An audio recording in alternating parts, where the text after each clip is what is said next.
Some of them are almost totally invisible through regular telescopes, but can be detected by looking at radio wavelengths when exploring space.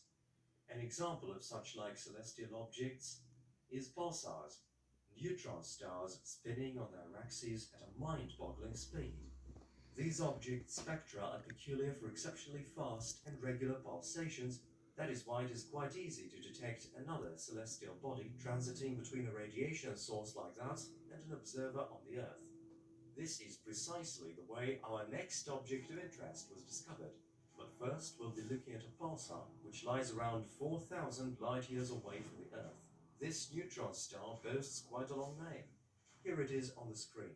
And now let's check out its remarkable features. The pulsar's diameter is just a measly 20 kilometers, and its mass is approximately 1.4 that of the Sun.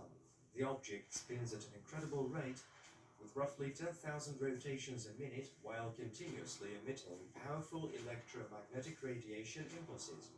Now the surface of the exoplanet, our next object of interest, is continuously exposed to these waves of lethal radiation, which makes it a hostile and forbidding place.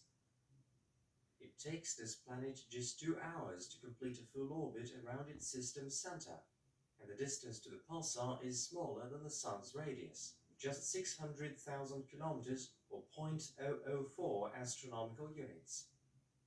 Incidentally, the celestial body's surface is bound by eternal cold in space as its parent star just barely emits thermal energy. The object's mass is around 330 that of the Earth, while its radius is 4 times that of our planet.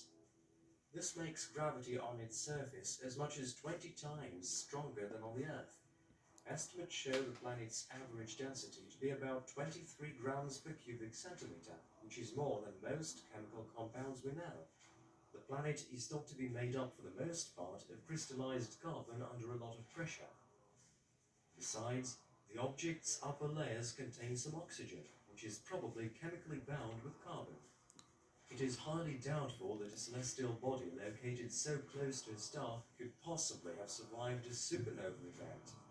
It is more realistic to assume that the exoplanet formed after the progenitor star had come to the end of its life cycle and had transformed itself into a pulsar.